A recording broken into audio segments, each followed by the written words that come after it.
Hello and welcome to this episode of the Game Plan podcast by College Baseball Advisors. On the Game Plan, we talk to various people in the baseball world, mostly college coaches, about their experience in baseball as players, the recruiting process, their college career, their minor league career if they had one, and then, of course, their coaching journey, what they're looking for with recruits, and how they run their various programs. My name is Wayne Mazzoni. I coached college baseball for 30 years and now I'm a baseball recruiting advisor. For more information about what I do, you can visit my website, collegebaseballadvisor.com. On today's episode, we had Justin Blood, head baseball coach at Keene State College. Justin has a great background of baseball. Really, we got in depth talking about growing up in New Hampshire and his recruiting process. Basically, had a couple of great outings in high school, and the coach at Franklin Pierce saw it in the paper before, recruiting was the way it is today. Wound up recruiting him, telling him at the time that a new coach was coming in, which wound up being Jason King, who's a miraculous coach in his own right and has been on this podcast. He's now at Dayton. Talks about his experience at Franklin Pierce, starting as a two-way, turning into a pitcher only. Basically trying in the summer after a sophomore year to play in Keene, New Hampshire with the NECBL where he's from, but that didn't work out. So he went to a Cape Cod tryout and wound up getting signed by Orleans. Talked about getting drafted, his minor league experience, and then after a couple of years living in Colorado, working a regular job he didn't like, he wound up going back to coach at Franklin Pierce as a student coach while he finished his degree. And then Coach King gave him advice about if you really want to be a college coach, you should coach in the summer. And he wound up getting an opportunity to coach with Scott Pickler at YD. On staff there was Coach Pedezwa, who was coach at UConn. And when a job came open at UConn, uh, Justin Blood applied for it. Interestingly, he tells the story that basically it was just the two of them, Jim Penders and Justin Blood, the two guys, because Pedezwa, was a high school teacher and would obviously help when he could, but was not in the office and recruiting all the time. So interested to talk about that experience. I believe that was about 2005 to 2011. And of course, talked about how great the UConn program became with Springer and Mike Olt and Barnes and Oberg and all the really good players, Nick Ahmed. They pummeled the program at Sacred Heart that I was at. Not in the beginning, but later they got, really, really good. He then took over as the head coach at Hartford in 2012 and probably would have stayed there with the exception that Hartford made the move from Division One to Division Three.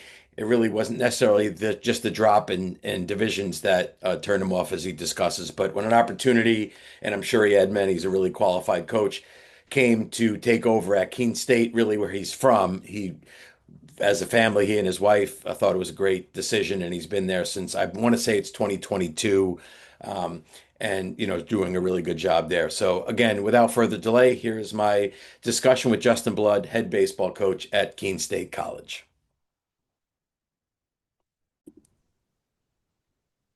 All right, Justin. First of all, I enjoy these. It's like my favorite part of the week because I get to actually lock in and talk to a person. Not, we're on technology, but like we're actually live communicating. So I like this time that we get to spend together. And you're a great baseball guy and a great person. So very happy to have you on, first of all. Asking me. I've seen some of your things online, and so when you reached out and asked, I was certainly happy to try to make it work. And yeah, I told my family this morning that I'm going to be on a podcast, and I got some weird looks. So And, yeah, very funny. So, and I know just before I hit the record button, I know, I'm in Connecticut, you're in New Hampshire. I mean, it's been a very particularly difficult winter. So I know in the craziness, like even when we booked this, you're like, if we're not playing Monday, I'm happy to come on. So you're in the boat that many teams are waiting for their home opener and hopefully to have good weather. So with all that's going on, I appreciate you joining me. here, like I said, All right, so you're born and raised, correct me if, and most of this should be dead on. Occasionally I get some stuff wrong because I do prep for this. You're born and raised in New Hampshire? I grew up under 10 minutes from Keene State College. Yep, Swansea, little town, Swansea, New Hampshire. So that was going to be my next question is how far is it from where you are now? So that's we'll get to it when we talk about what got you back to Keene, but it's going to be pretty obvious that going back to where you're from is a big part of it. But obviously, you and anyone that comes on here is a legit baseball guy. But did Justin Blood play other sports growing up? Yeah, yeah, I love that. It's funny because in today's day and age, where parents are driving so much of the athletics and all the events and things that the kids are participating in.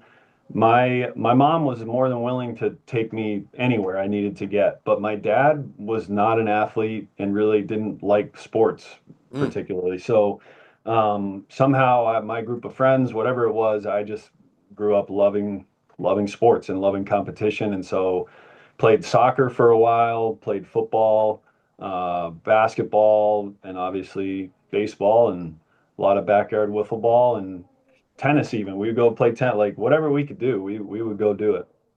Um, when did you know that, like, was it in high school you said, this is baseball is my best sport, I want to play in college? Well, I can remember vividly, like sitting down at the cafeteria table with some buddies and telling them that like my life would be, I'd be fulfilled if I could get to play minor league baseball. Like I just wanted to play professional, and I didn't even say major leagues. I just said Right. minor. Right. And but the funny thing was that I never pitched. I ended up being a pitcher, and I never pitched really in high school until my sophomore year. My The one thing my dad did control in sports is he for whatever reason thought that I shouldn't pitch. I needed to protect my arm. So that was the one mandate he put down. And so growing up, I didn't throw all that much off the mound. I actually got cut my seventh grade year going out for junior high because I tried out at shortstop.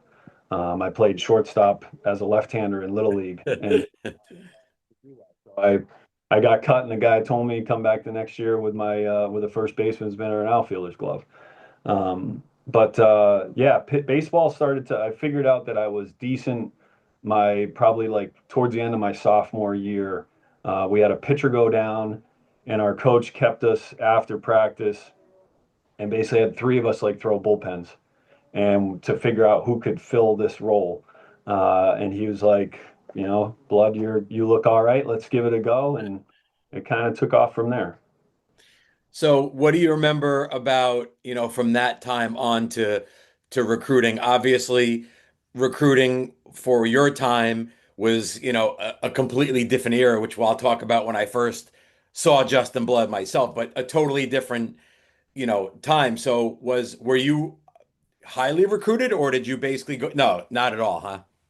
I remember going to one, I'm pretty sure it was at Dodd actually. I went to one baseball factory Baseball factor. workout. Yeah, my parents, we put down some money. I think my grandfather might have helped pay for it. And my grandfather went to Alabama, so he made me send, I think back then they would send like three or four, maybe it was five tapes, like legit like VHS tapes to the schools of your choosing, but you only got like four or five. And he made me send one to Alabama. That's where he went to school. And I was like, Grandpa, I'm not going to Alabama. So I wasted one sending it to Alabama. And I can't even honestly remember where else I sent them, but I did get recruited by Coach Podbelski. Okay. Uh, Senior year, I think, was the first year that he was hired and brought on, and they started that program. Um, I couldn't get into Wheaton. Should have done a little better in school. Um, and then St. Joe's in Maine. I ended up going up to visit and was pretty much planning on going there. And then Coach Sanborn, in today's day and age, probably not that uncommon, but I think he was planning on me. So he was a little frustrated that in the spring of my senior year, Franklin Pierce, Coach Chadbourne, who was actually the basketball coach and the baseball coach at the time, saw that I had thrown back-to-back no hitters in the Keene Sentinel. So that's how he recruited me. He didn't see me. He saw the articles in the paper, got a hold of me and said, "Hey, it looks like you're a pretty good arm. You want to come visit?" So I went to Franklin Pierce, visited them, and he told me that they were hiring a new coach and that there was going to be a full-time coach, and that he couldn't tell me who he thought it was going to be, but the guy had experience coaching in the Cape Cod League and whatever. He said a couple words that was really good. Finances were a thing for my family, so I ended up going to Franklin Pierce, obviously, and not knowing that I was going to end up playing for Coach King. So he never recruited me, um, but I think we were both really lucky that came together. So So there's a couple of things in there which is interesting. One is I remember back in the day coaching when you would actually get the newspaper and see who was written up about and go, got to be pretty good if they're in the paper. So yeah, you throw back you getting covered in the paper probably was really what led to of course going to Franklin Pierce. And then yeah, obviously Jason King is a tremendous coach with a great background. He's actually been someone that's been on the podcast and is, a great baseball guy. This was probably just another start for you that you don't remember, but this is when I was coaching at Post, which was then Takeo Post. I took over a program that, listen, they're doing well now. They make really good use of the portal, but when I took over the program mid-year, we had 13 kids that all didn't seem really that interested in baseball, right? So you guys come in for a doubleheader and you pitched a shutout. I don't know if you remember this in Waterbury. It was like, and again, there wasn't video, there wasn't scouting reports. All of a sudden, I'm like, what the heck's going on with Franklin Pierce and this lefty? But the thing I remember it, and I probably have told you this, I don't know if you do remember it. In all my years of coaching, I've never had this happen in any time in my life. A kid named Jake Masiri started the first game for our team at Post, pitched a complete game, and because we had very few guys, he actually started and threw 4 innings of the second game. that was But such a common occurrence in the NEC. I feel like that good, or right. whatever the heck we were back then. Yeah, I think that was it might have been the CACC or whatever it was Yep. back then. But so obviously now at was it immediately in your, because I don't remember what year that was for you. Was it immediately at Pierce where you were like, "Hey, I'm pretty legit. Like I got a chance." If I threw well, it wasn't my freshman year. Okay. So I showed up my freshman year. I was a two-way. I played a fair amount in the outfield and got a fair amount of at bats. And I always tell my current guys that I had 276 with a homer. Not that I'm keeping track, but I remember I was for a freshman. Um, but I had like an A plus ERA. I got banged around on the mound. We didn't have a lot of pitchers. We just kept getting thrown out there. It was like sink or swim. Um, and I think so that start must have been sophomore year if I pitched well, I would imagine. And that was when I went back for my sophomore year. Coach King said, "Hey, you're just going to pitch. I just want you to focus on pitching." And then by that spring, I also went from probably 185 pounds my freshman or my graduating senior in high school to like close to 220 by the time I was a sophomore. Um, so yeah, things just kind of clicked. I never knew how hard I was throwing. Um, I made the NEIBA All-Star game, and I think that was at Dodd as well. And I remember that was the first time that I knew I threw 90. Um, and my walk rate went up after that. Um, but, but yeah, it definitely clicked my sophomore year. And I think I do remember that. Did you have a catcher that was a really good hitter? Josh Payne, very good. I'm pretty sure I struck him out like a couple times on 3-2 sliders, which was kind of like something I always ended up having to do. And I think he threw his helmet out of the field. I'm pretty sure he threw his helmet over the back, over the fence, because I that was one kid that guys were like, "Oh, this kid's a good hitter," and I feel like he chucked his helmet a ways. But yeah, I do kind of remember that game. Yeah. So I know at some point you played in the Cape. Was that after sophomore or junior year? Yeah. So again, like as we talk through this stuff, I've had some really lucky bounces in my life. And my sophomore year, I was supposed to go to, I believe, Watertown. It's either Watertown or Amsterdam in the New York Collegiate League. And then I had that good spring, and Coach King's like, you know what, like let's try to get you into the NECBL. Um, right here in Keene. We were trying to get me onto the Keene Swamp Bats. Um, Keene didn't take me. They wouldn't take me. So I ended up going, just taking a flyer and going down to the Cape Cod League tryout.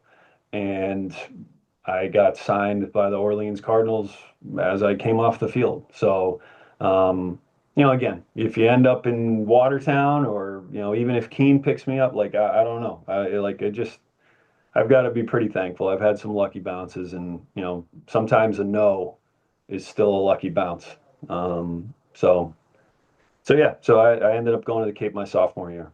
So that's a really interesting point. It's kind of, listen, there's a lot of factors. I've never run a summer league like that. So, but you would think I got this pretty good arm. He could live at home. It seems like a pretty good guy. But again, what turned out to be a no was a blessing. So, I would assume though, because I obviously with draft status, you then go back after that sophomore year. You're back at Franklin Pierce as a junior, continue to have a good season, and get drafted after junior. Is that accurate? Like I said, I definitely went backwards a little once I knew how hard I was throwing. I became that guy that was obsessed with the velocity a little bit. So I didn't have nearly as good a year my junior year as I did my sophomore year. And that's always been a regret of mine. But yeah, so went back, and um, things ended up working out in the draft. And Coach King and all my teammates, all those guys, it was the Franklin Pierce experience was unbelievable. And we have such a really good group of friends still that are very well connected and support each other in a lot of different ways. So it's kind of built a blueprint for me of like what I want every other place that I'm a part of to be. So it was again a lucky bounce to end up going there. And although Coach Sanborn is an unbelievable human being, I'm sure I would have had a great experience up there too. Um, but uh, but yeah, Franklin Pierce was good to me.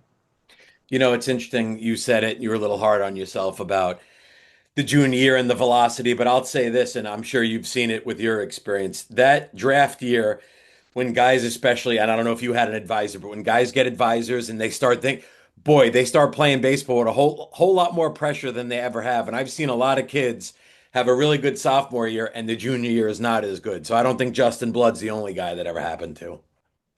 For sure not, but yeah, it could have went different ways, but it all worked out just fine. So So you reach this childhood dream. I got to get to the minor leagues. You're now drafted ninth round Mariners. What was, it's several years obviously removed from your minor league playing experience, but what do you remember? What do you take away from that experience? I mean, I got Franklin Pierce for a small campus is a crazy diverse. Like we had kids from all over the country, all over the world. So it did help expand on that. I continue to meet, people from different parts of the country and different parts of the world, Australian kids, Russian kids, South Korea, like all over. Um, and seeing different parts of the country, that was definitely a big part of my development as a person. I think you go through the ebbs and flows like a lot of college kids do, of like you have all these people in your ear about different coaching and different adjustments. And I've struggled mightily, and can admit that I definitely developed some like yippish type anxiety things my first year or two, like couldn't find the strike zone. And then ended up working through some stuff, and they changed my arm slot, and had a really good year my second full year, third year in pro ball. And we had a great team. We were kind of the cast-offs, the guys that they were making crazy adjustments to, the guys that were 29 years old and still in high A. And um, we ended up winning a Cal League championship. We just basically all said the heck with it. Like, we're just going to have fun. We're going to play and have fun. And we know where we're at in the organization. And, our manager and coaches on the staff kind of took hold of that too. And so, yeah, I had a great year. I look at it as like my master's. It's like my master's degree. And learned a lot about myself and about the game and people in general, for sure.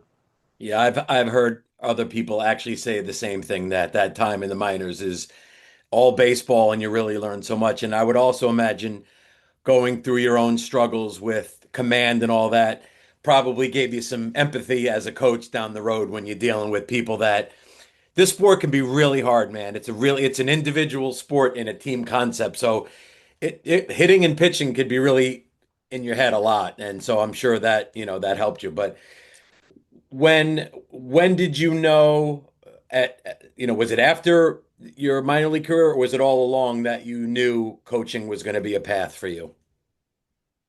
When I got out of pro ball, I moved out to Colorado with my girlfriend at the time, my wife, and I got a desk job for a couple of years, and it was a good job. It was some great people, and um, I just remember like I was miserable.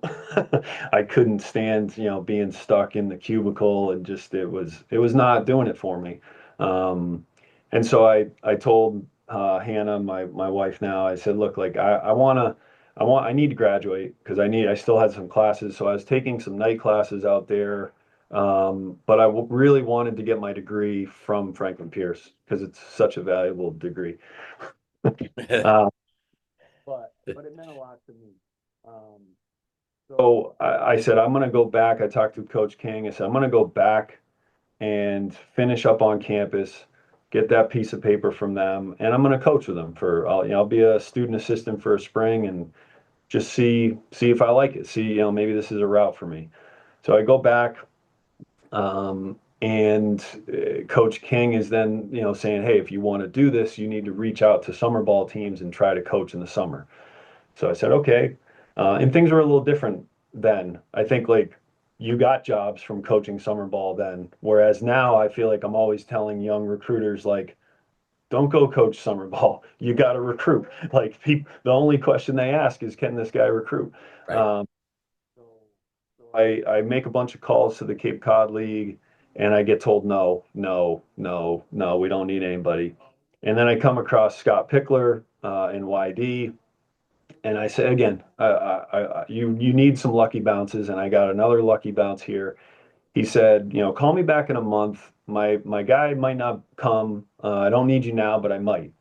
So I call him back in a month. I don't even think he remembered me, but he was like, oh yeah, oh you called back. Like, yeah, my guy's not coming. Send me your stuff.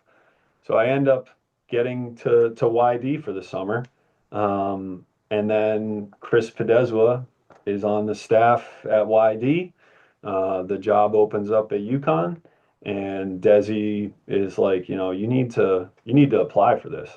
And I remember thinking like, there's no way. Like I was a student assistant like 2 months ago. Like there's no shot. And I think thankfully Coach King, Coach Pickler, Desi, and then Coach Penders, just giving me a chance. Coach Penders just kind of trusting what others had said and trusting his gut, and really took on at the time, I guess, a 25 year old, and gave him the keys to the pitching staff and a big bulk of the recruiting. And for a long time, it was just he and I. It's kind of crazy. Like just Coach Penders and I was pretty much it. Desi was a full-time teacher. He did as much as he could. And um, so to think about only having two guys recruiting now is kind of like insane. But at the time, that's what we did for a number of years. So yeah, that's how I ended up at UConn. I mean, there's a few things there. First of all, Pickler's still at YD. So my in-laws live in Dennisport. Yeah, oh yes, right, with the can, yeah. And so I would go to Dennisport to my in-laws, and I placed a couple of kids with him over the years. This past year, a kid that I worked with, recruiting wise, was on, I think, Orleans, and pitched against them. Amazing that he's still there, and done a great job. So that's interesting that I didn't realize. It makes sense that King was right. The summer ball did lead to your next opportunity. So you and Penders had no interaction prior to this at all? We did not know each other at all. And I remember he had called around to a couple people and he asked one coach, I won't name the coach, but he asked one coach, what do you know about, because I don't think he really knew Coach King at all either. And so he's like, what do you know about this Franklin Pierce program and their coach and their players? And the coach responded back, well, oof, good players, but renegade program. And I don't know. I think maybe that Coach Penders might have been turned on by that a little bit. So he had me for the interview, and yeah, it happened really quickly. And next thing you know, I was trying to figure out where I was going to live in Connecticut. So this is interesting because it's funny. You're of the exact timeline where college baseball has really changed in many ways. Obviously, it started with technology and the way recruiting has been completely different. And now, not only is there four coaches, especially at D1s, you got the operations and the player development and all this stuff. But right, to think about it's only the two of you. While you're a tremendous baseball guy, we'll get to how great a baseball guy you are, but like that's a pretty major job for a guy who hadn't really even done recruiting or so like I mean, Penders knows people and I'm sure and obviously you were the right guy for the job, but that is I hadn't really realized that that was the connection that he kind of thrust you into this spot, which is a pretty major job. So I mean, I know, and then during your time, because what was the time frame you were at UConn? When did you start? When did you leave? Fall of or late summer, early, the fall of 2005, and then the spring of 2011, right after that super regional run that we had. Okay, so yeah, so I mean, obviously, I got the Sacred Heart in '06, so we faced each other a number of times, and it's funny how, and I'll give you a lot of credit for this. There was that first 3 4 years when we were playing UConn, when Sacred Heart and UConn were really kind of even, like we'd split series, etc. And then it was maybe by the time it was like, I don't know, 9, 10, 11. Now it was like you guys had pros all over the field and just took the program to another level. And of course, 2011, we're both in the same regional. We get pummeled by Clemson, and then you guys pummeled us, and then go on. So, I mean, obviously, you had a lot to do with it. What do you remember about that 11 team? Was that 11 team the best talent you've ever been around? Crazy to think back now to, like, even last year watching the World Series, and I'm like, man, like George is like 36, 35, 36. So we weren't really that far off from age when I was recruiting these guys, which is potentially, maybe why we connected well. But yeah, that team, just a great collection of personalities. It's baseball, as you've been in enough dugouts to know, like it's not all about the skill. Like those guys were crazy skilled, but one of my favorite qualities that George and Michael had this. Um, they could laugh at themselves. Like they were great players, and everybody looked at them as like, wow, wait till they see what they do next. But when they were struggling, they could laugh at them. They didn't take themselves too seriously. And I think that's a highly underrated quality in this game for sure. And then on the other side of the coin, you have Nick Ahmed, who's just like, we joked about him like being a cyborg, like he just is like so like, attention to detail and competitive, and just he had such a motor about him. And then the guys that were like, ended up getting to the big leagues, but they weren't like the guys that the household names, the Scott Obergs, the John Andriolis, like these guys were really good athletes, really good competitors, good players, obviously. So yeah, again, sometimes you get a little lucky with some of these guys. George, with the time we committed George, he had one other offer from Southern Connecticut. That was it. Wow. I tell this story all the time. Might as well get it out here. But his dad, I was following around Mike McGuire and Team Connecticut, and all, that. This is also back in the day when you could follow one team that was just every player was a virtually every player was a Division I player. Um, and so, we're going to watch George and Barnes and Over was on that team, and Burke, who ends up going to Virginia Tech. Like all these guys, they had a lot of good players. And George would do some of the things he still does to this day, where he'd swing and miss so badly, he'd swing so hard that he'd fall over on the plate. and it was like a bi-weekly occurrence, and it scared a lot of coaches off. But then Pat Hall, Mike McGuire, all these guys, Zabrowski, like they're all like, look, like he just figures it out. Like if you just need to watch this kid, again, baseball, we play a lot of games for a reason. You can't go off of small sample sizes. And then one day we're at Manchester Community College, and I see this guy raking up home plate. And I asked McGuire, I'm like, who's this guy? This guy's like put together. He's huge. And he goes, that's George's dad. And George was like a string bean at the time. So as soon as I saw how big his dad was, I'm like, we got to get this kid size. Yeah, we got lucky and hit on some really good people and some very, very good players.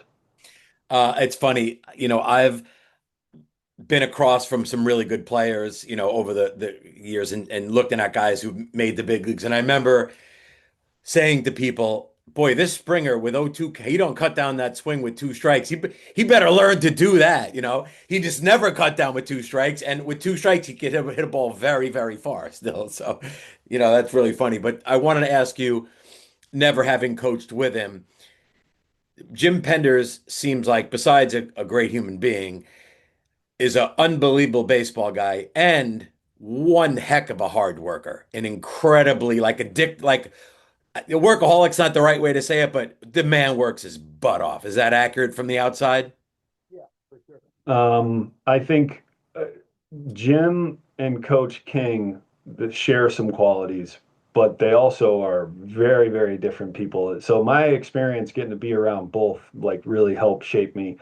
Um, Jim, that political background, he's just very, very good at creating the message, communicating the message, consistency within that message. I mean, you won't find players that regurgitate the things he's, like you go back and listen to interviews now and things that they're saying and, whatever articles or things that are written. 95% of what comes out of their mouth is the stuff that just keeps getting fed to, like they're so consistent. Their slogan doesn't change. Attitude, concentrate. You look at some programs and every year it's a new slogan. It's a new, what's important this year. I talked with our current team here a year or two ago about like, well, we're going to vote on what we're going to say in the huddle. Like, okay, like a lot of people say family in the huddle. Like, you can say whatever you want. What you say in the huddle isn't winning or losing the game, and especially if you're not consistent with it. And it matters. Whatever that thing is has to matter to you. You have to care about it, and you got to be super consistent. And I think Jim just has really done an unbelievable job of, he has that foundation created and he has like his specific like this is how things are going to be done and this is how we're going to communicate, this is how we're going to act to go about our business. And his coaching staff and his athletes, they fall in line, they do it, and he lets his coaches coach. Not that Jim is a good coach and he knows the game incredibly well, but he manages the high level stuff really well. Fundraising, obvious, he if you need more resources, he's going to go get them. And then allows your assistant coaches to be like, hey, you want to go there and recruit, or you need this tool to develop. Boom, we got it because he went out and got the money. So he's just his consistency and his work ethic. I laugh like thinking back now of coming back on a late flight home, and my wife wouldn't be fired up about this, but we got the 3 and the 4-year-old at home, and Jim's like, "Hey guys, like, we had lift scheduled for today, so we're lifting. Like this is just what we're gonna do. It's not my fault the flight got pushed back 3 hours. Like, we're gonna get up and lift because it's hard, and that's what we're gonna do." And he wasn't going home. You know, he was in the office all day. And I was in the office. Like we weren't bailing on them. We were with them every step of the way, and maybe we were in the weight room, but Jim was going to get his run in later that day for sure. So yeah, he's very committed, consistent worker, and I think just a great communicator. Across a lot of levels with different people. All the different people that you need to support you. He knows how to reach them. Yeah, and And obviously say consistency. I mean, it has to be without looking it up. They have to have the staff that's been together the longest stretch now in Division One baseball, those guys, right? All alums. Right, right. It's incredible. They've done a great job. And when I've gone back there a few times, like to see what's happened to that campus, I was telling George and Matt and Nick and all those guys that, we were trying to get that stadium built, back in 2006, 2007. And we were, Coach Jim was. But it takes a while, and so now I'm glad that they have the resources and the facility and they're obviously just chugging along, doing a great job still. Absolutely. Let's get back to you then. So then in I guess it was the year of 12 when you now get the job at Hartford and take over. Um, what do you remember about the beginning of that, of running your own thing for the first time? Was it exciting slash intimidating, or was it just the natural progression of your career? I knew I wanted to be a head coach. That's something that, being an assistant was great. And again, Jim and UConn were great to me and my family. But I knew I wanted to be a head coach. And then for the job opening to happen, where I wouldn't have to move my family, we were living in Vernon at the time. And I'm like, I'm just going to drive 25 minutes in the other direction now. Like, you got turf field. um, so the Hartford thing, again, just an opportunity that kind of fell in at the right time, and obviously we were having a really successful stretch of years, and um, seemed like the right fit for them and the right fit for me. And I will remember, I will say, I remember one of the first days moving into the office, and I don't know who left it there. I don't know if it was left there, but I opened up one of the drawers and the patron saint of lost causes, that like necklace was was in one of the drawers. And I'm thinking to myself, like, what did I just get myself into? Like, obviously Hartford hadn't had a lot of success and had struggled for quite a long time. And that was kind of something that Steve Malinowski and I laughed at. We're like, well, this who somebody thinks that we don't have a chance here, so let's prove them wrong.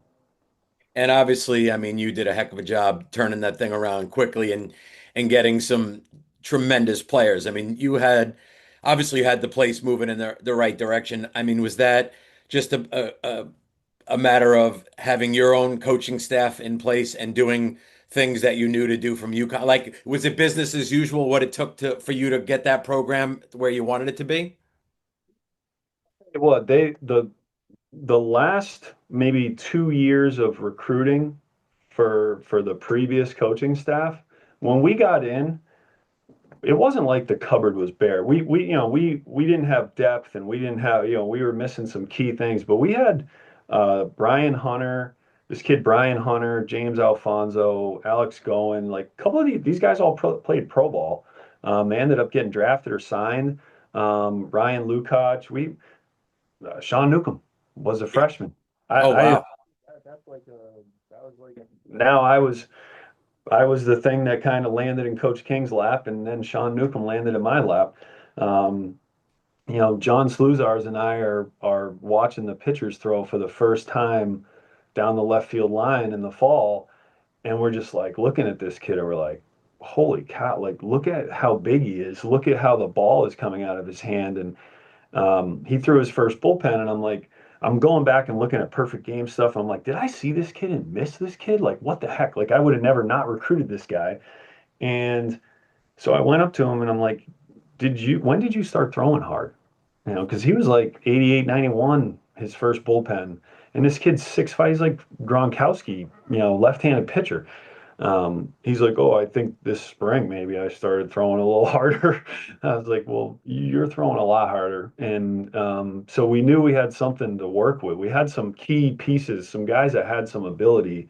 We just really needed to build up the depth around them. So the first recruiting class was a large group, and they ended up being really, really good players. Um, but we also had some good pieces that were there when we got there. So that's why that 2014 season, we go from I want to say it was like 13 and 40 something my first year. And I remember our seniors coming in for our exit meeting and saying, Coach, like, that was the most fun we've ever had. Mm. And I was like, you guys just lost 40 games.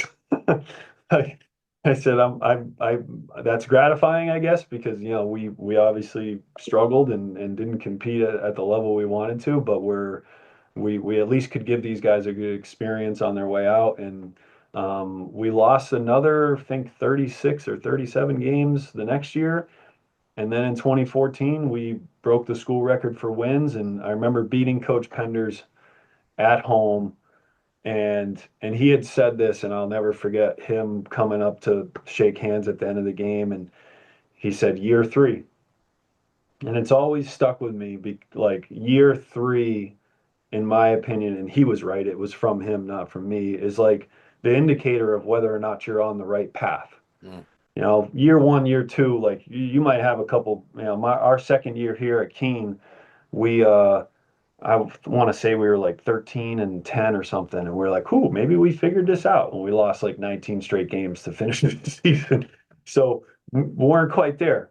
But then the following year, which was year three, we end up finishing 500, and we make the conference tournament for the first time in 12 years or something.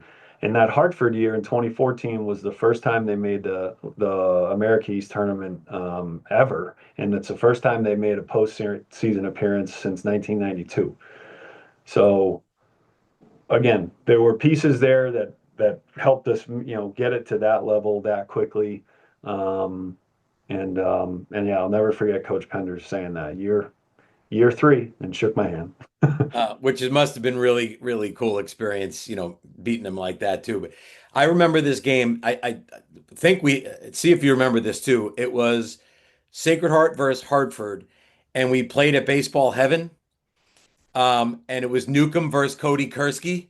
Yeah. And if I'm correct, it was a 9 inning shutout, and I believe you guys beat us in the 10th. Do you recall that? I have a hard time forgetting how cold it was. I'm pretty sure it was about 19 degrees out that day. It was freezing cold, and no hitter wanted any part of either one of those guys. So we might have gone 10 innings. It was probably about an hour and 30-minute game. But yes, I do remember that for sure. Yeah, and I remember Newcomb going like just as you described, like not only was he obviously good, but he was one large human being, for sure. Um, let's just talk about this with Hartford. So obviously, while during your tenure, Hartford makes the decision to move from Division 1 down to Division 3. Um, Talk about this if you want or don't. Like if Hartford doesn't make that move and stays there, would you likely think you'd still be there, or were you? Because obviously, this is what I'm thinking on the outside looking in. When Hartford goes D3, Coach Blood says to himself, "Well, I'll coach at any level, but if I'm going to coach D3, I might as well go back to where I grew up and live around family and friends." So, what was it more of? Would you have stayed? I guess that's the question. When when that stuff went down at Hartford, that was tough. That was tough on our athletes. Happening during the season. We had a good group of players that year too, and we ended up floundering. I think it just took a toll. Um, but I just felt like trust. I've always told administrators, um, we're coaches, right? We're in athletics. I'll play within the rules. Tell me the rules. I just need to know what the rules are. Um, and I didn't feel like I could trust what the rules were any longer.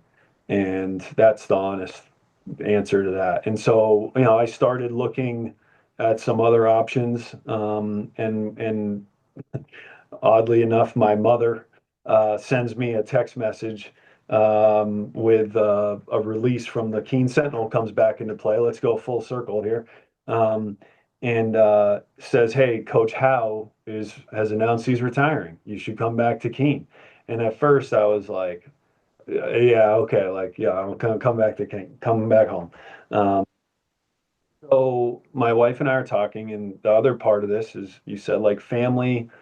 I've always made decisions based on what's best for my family. I got two kids, um, and so other opportunities that had come along throughout the years, like people probably think I'm an idiot for not taking some of those opportunities. And I could have stayed at UConn. I could have, there's things that I've done or not done because I thought it was the best thing for my family, not just myself.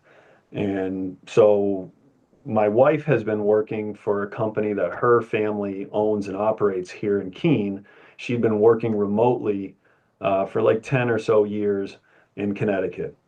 And she was starting to take on a bigger role and making trips up to New Hampshire and spending the night and then coming back and forth. So then as we started weighing some of these other options, we're like, maybe moving home isn't, like you can take on a bigger role in the company, and your mom is getting ready to retire, like you'll slide into that role, and I get to keep doing what I love to do. Our parents are getting older, be good to be around them. My sister lives here with her kids, so it's like the more we thought about it, it just started to make more sense. So yeah, we ended up, pulling the trigger and making the decision to come back here, and it's worked out really well. My kids are happy. We built a house here. Um, so yeah, it was never really about the level. Like I remember a couple coaches my first 2 years here were like, "Are you like good? Are you staying? Are you like just waiting for something to pop up?" And you're like, "I'm like, no, like this is it, man. Like if it doesn't work out here, I'll figure something else out to do. Like life is telling me telling me that it's time to do something else." But no, I'm here and happy here, and I like the people. It's home, so it's good. I'll say this, and everyone has to do what's right for them, but I get a lot of different coaches and a lot of different levels, and sometimes it's said on air, and sometimes it's before we record or after we record. But it's the Division One levels become real difficult, man, in terms of portal and losing some of the relationships and some of the pressures with the jobs. And I think honestly, I think you're in a wonderful spot. You're in a beautiful part of the country. Yeah, things aren't always perfect weather-wise for baseball, but between your wife and kids, and you're still a head coach of a college baseball program.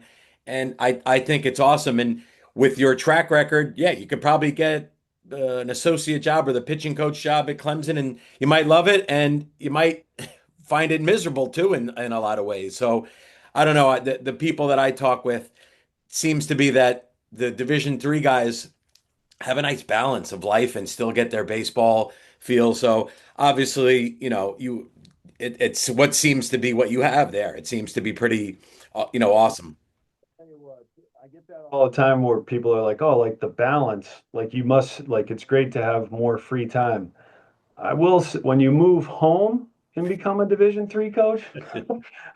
When I was in Connecticut, mom, dad, aunts, uncles, sister, no one ever texted, "Hey, come over and help with this, come over and help with." I feel like I had more free time when I was in Connecticut as a Division I coach than I have here now, which is funny, but it is not, look, like a lot of the stuff that you're dealing with, especially at the mid-major level, I don't know. It would be frustrating and tough. And I think that there's a lot of really good coaches at the Division III level and very good programs and facilities.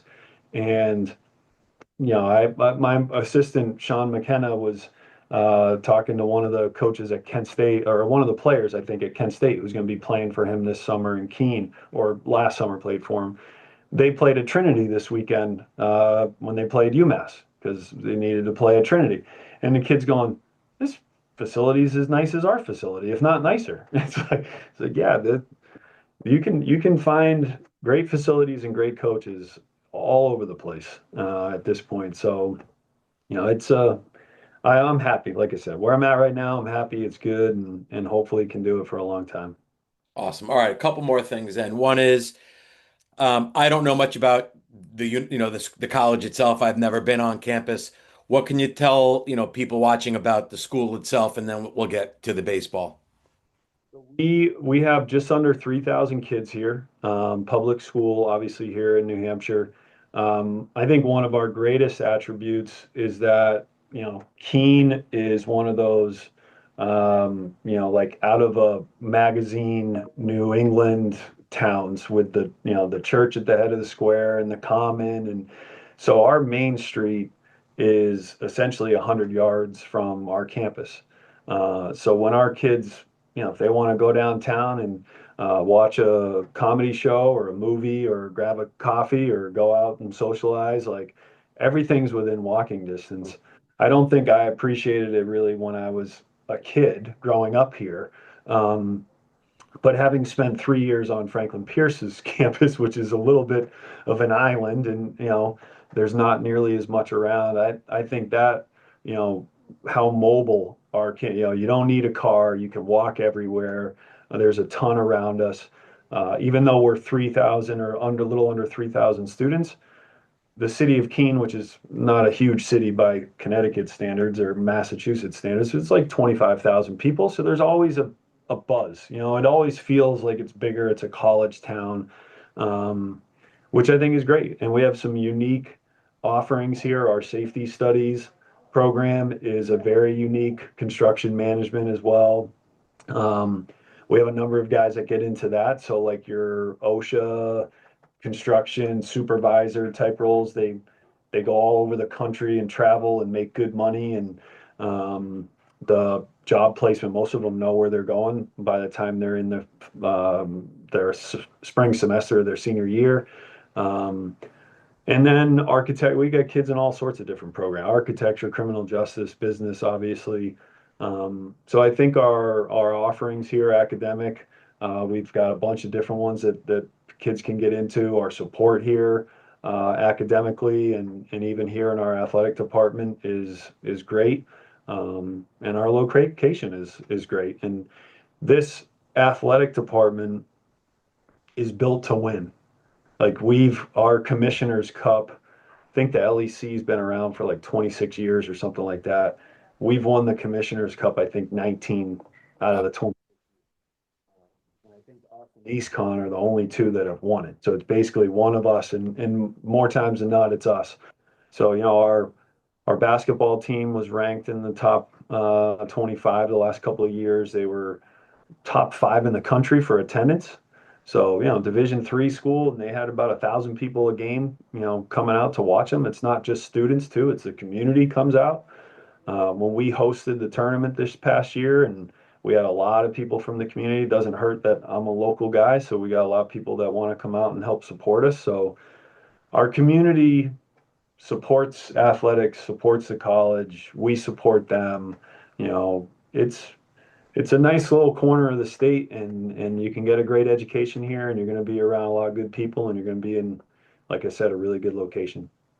I mean, you don't have to certainly convince me. I think New Hampshire is God's country, man. I mean, it's just absolutely beautiful. Really, frankly, year round, I think it's just absolutely gorgeous. And any chance I get, I try to come up and go for hikes and a variety of things. What's that? Have you ever hiked Mount Monadnock? No, Second most climbed mountain on the planet. really. 40 minutes from here, you can see it as you drive out to our field. You can see the mountain from there. But it's typically the one of the top two in the world for most climbs, and it's like 2 hours up, 2 hours down. It's not crazy, but it's a cool hike. Oh, trust me, that'll go on my notepad right here.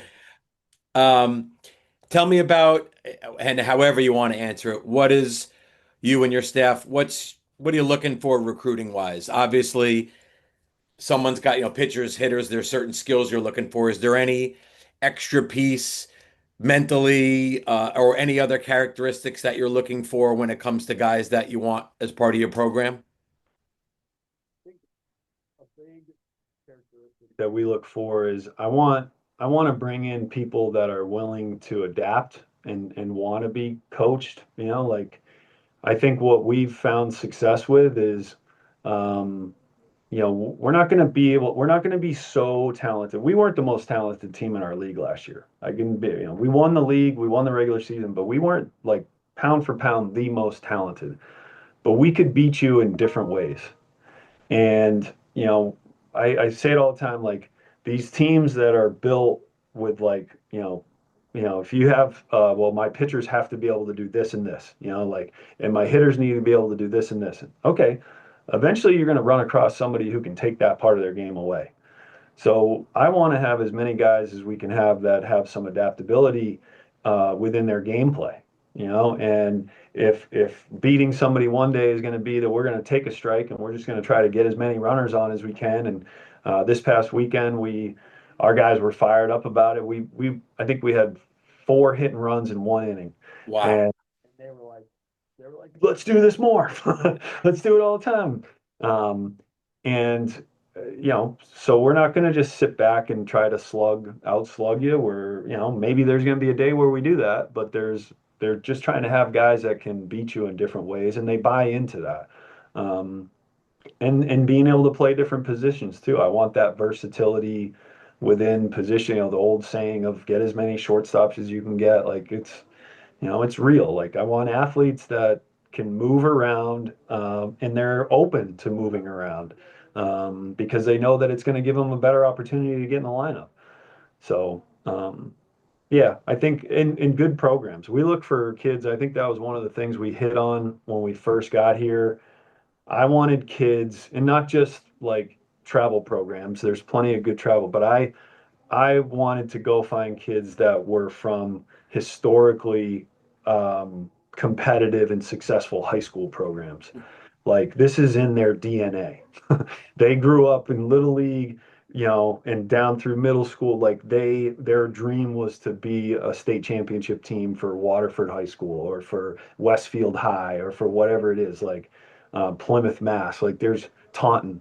If you look at our roster, you're going to see like there's a number of guys that are accustomed to winning, and I think that goes a long way. It's funny you say that makes me think of right near me is Fairfield Ward High School, and of course there's Ludlow and Prep, and they're good too. But Ward between Max Catapano, that's involved in the program, and Jim Pajura and Brett Connor, just as you described, from age 5 all the way through, they're part of a system. They're competitive, they want to win, and they're churning out really good players. And you're right, it does matter a lot because yes, summer ball is good, but summer ball is more about me, it seems, right? Like I got to do this, and high school is about just winning the games, and that matters a lot. Kind of just based off the recruiting, two more things for you.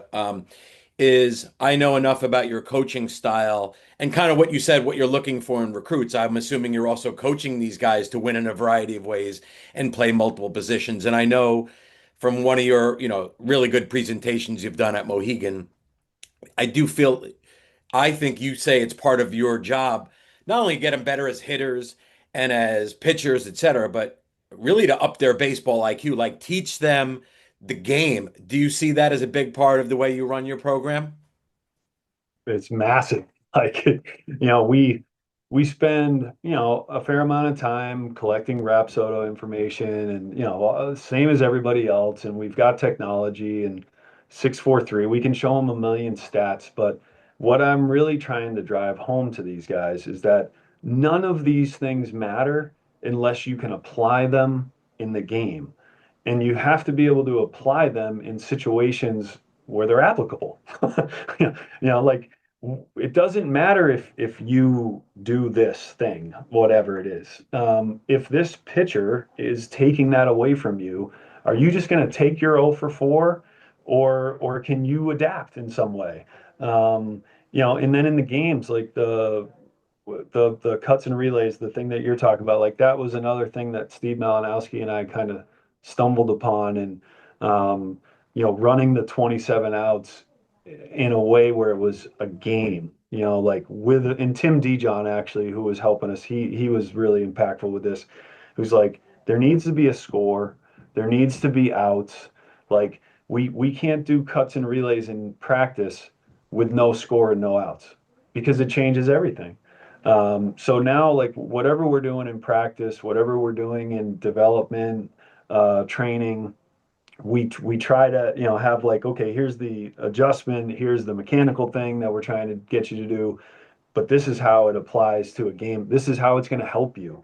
This is what the door it's going to open up for you, or this is how it's going to help us communicate better. Um, and I think that big part of that presentation was that our game, even with the 20-second pitch clock, our game is built with the time in between pitches. And it was the Bill, I'm going to forget his name now, the football coach, Bill 49er. Walsh. Bill Walsh quote that like kind of stuck with me, where it's like, we don't want to make decisions under stress.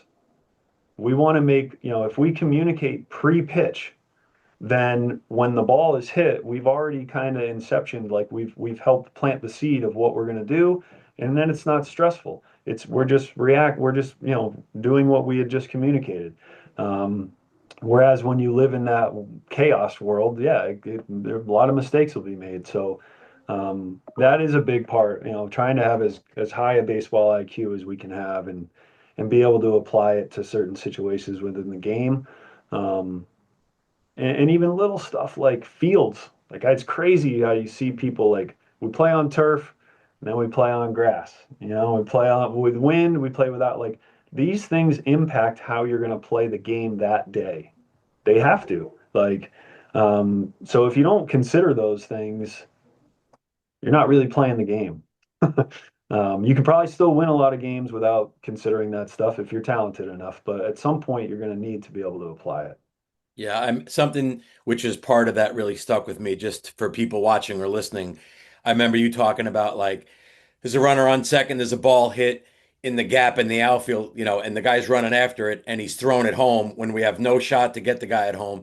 And now the batter runner is taking second because, now that's something you're working on in practice. And now with a runner on second during a game, guys are saying, hey, ball in the gap, throw to second, like just as you talked about, so that when chaos comes and there's a ball hitting the gap, this guy's not running after it and firing some rainbow ball to the plate, which will make a coach go nuts, right? When you start to hear your guys saying that stuff in practice and in games where it's like, oh, I don't have to say it anymore. Like guys are reminding each other freeze online drives. They're reminding each other like, hey, tag, like just all those little things, they're an extension of the coaching staff. And the phrase, I kind of tried to steal some of Jim Pender's ways with like energy, effort, and direction are three things that we talk a lot about. Like our energy at how we do everything. Effort is obviously easy, but then the direction is what we're talking about right now. Like, and it comes from the coaches at the start. But once we've laid a strong enough foundation and framework, then your leaders within the team start directing as well. And that's when you know you're in the right spot, is you're getting that direction from within. Totally. I over my years of coaching is when the coach has to work so hard, the team is probably not that good, right? Like when you end a practice or a game and you go, man, I'm not drained. Okay, your team must be kind of where you want them to be. But all right, last question. We obviously talked a little Mohegan. Mohegan sponsors this podcast, which is great. Have been a big part of that over the years. Um, Most of the people watching this, there's a lot of coaches, but most of them watching it are high school kids trying to play in college, parents of high school kids trying to play in college. Most of what you said will help them in some way, but is there any one or two things like if you were to tell yourself at age 16, hey, you got to do this if you want to be able to play at the highest level possible? Is there anything that comes to mind that you think is a key thing for a young kid to do? On a development side, these families and these recruits, these upcoming players, they have more at their disposal than we ever had. So it's not so much about development anymore. Like these kids should have the raw skill. Um, the physical part of it is still somewhat underrated at times, where you have a kid that's really has some skill, but he's just not big enough and strong enough yet. Like that's always a huge separator for freshmen. So, if you're going to the cages all the time, or you're working with a pitching coach all the time, like you better do everything you can to not be 160 pounds either. Like try to find a way to eat better, sleep better, like, just treat your body better, and try to maximize your physical stature, I guess, too. But so beyond that stuff, which is well within their control, the other part of it is like we don't need to communicate or complicate this as much as some families. Like, this isn't a business. It doesn't have to be. Even with NIL, I'm sure there are plenty of business deals. I don't have to deal with that. So for me, it's not about a transaction. Um, all of my decisions have been gut. They've all been gut. Like, I just follow your instincts. Like, if and I one of the phrases that bothers me a lot is people say, "Well, go somewhere where if you weren't playing baseball, you'd be happy." I honestly don't know if I went to Franklin Pierce and walked around the campus and I don't know if I wasn't playing baseball, I don't know if I would have been drawn to the place or not. But the reality is even at the Division III level where we have restrictions on how much we can do with our players, you're with your teammates and your coaches far more than you're in the classroom. So, so if you had better love the people you're around, like and the people you're around and being satisfied and happy with them is probably going to make the place around you, the physical buildings and things that really don't matter, the tangible stuff, you got to make that better. You're going to appreciate and enjoy that more. So people, trust instincts and go after people, not things as much. Um, and keep your eyes open because, like we said before, there's a ton of really good programs. There's a lot of really good coaches, a lot of really good programs, places that have invested. And I think one of the things for me that's helped me is I don't panic. Families shouldn't panic either because of what I just said. There's a lot of good places. Take your time. You're going to find a place that's good, that's the right fit. Same with coaches. I don't freak out about play. There are a million players. We're going to find some player this spring that, yeah, well, kid that just started last weekend. I don't know if he was rookie of the week or not, but he just threw a complete game on Saturday and commanded the game extremely well. He committed to us in April last spring from a place down the road. Like, and he might be our best freshman arm right now. So there's just a million good programs. There's a million good kids. So coaches and families shouldn't freak out. You'll find the right place. There's a lot of good things there. One, you're right about the gut is a great thing. And number two, I deal with kids and parents all the time, and they're all panicked. And I say the same thing, like, you got to be patient. And you're right as a coach, like, yeah, there might be a kid you go after and you lose them to another program. Guess what? There's a bunch of other good kids that you're still going to be able to get. But you just said something that's actually really impacted me, and I'm glad you said it. I am probably guilty sometimes of saying, hey, pick a school where if the baseball doesn't work out, you still like. But the reality is, if you do like the baseball part and your coaches and your teammates, you're right. That is your life there at the school. Yes, you have other things. So that was impactful to me too. That was a great point. I'm glad you said that. I mean, look, if you're going to an Ivy League school and if you don't play baseball, you're probably going to stick around there, or an SCAC, maybe you're going to stay and get the education. But if it's not that high level of an academic program, then it's probably the baseball is pretty important and the people that are around that program. So Yeah. All right, Justin, you're the man. Thank you so much for spending, time on a Monday with me. This is really great for me and people watching and listening are gonna love it. So thank you so much. thank you for having me, man. I appreciate You, it. And best of luck with all your ventures moving forward. thank you, And get buddy. up Mount Monadnock. Go I hiking will. up. 100%. Thank you so much for listening to this episode of the Game Plan podcast by College Baseball Advisors. Again, this is Wayne Mazzoni. Hope you enjoyed today's episode with Justin Blood, head baseball coach at Keene State College. I'd like to remind you I have two interesting programs that you might find helpful. One is no cost. It's a recruiting roadmap, which basically is a free enter your email and it gets delivered to you in your inbox. For that, you could go to go.collegebaseballadvisor.com/roadmap. And the other one is $99 program called Develop Elite Pitchability, which is basically everything I've learned over my 30 years as a college pitching coach about how to actually get outs, get innings, and advance your career. And while velo is great, the pitchability is being lost, and how to actually have elite command, change speeds, pitch under pressure in any kind of circumstance, and really, understand take pitching to the next level. For more information about that program, you could go to go.collegebaseballadvisor.com/develop elite pitchability. So again, thank you so much for watching and listening to this episode, and we'll see you on our next episode. Thank you.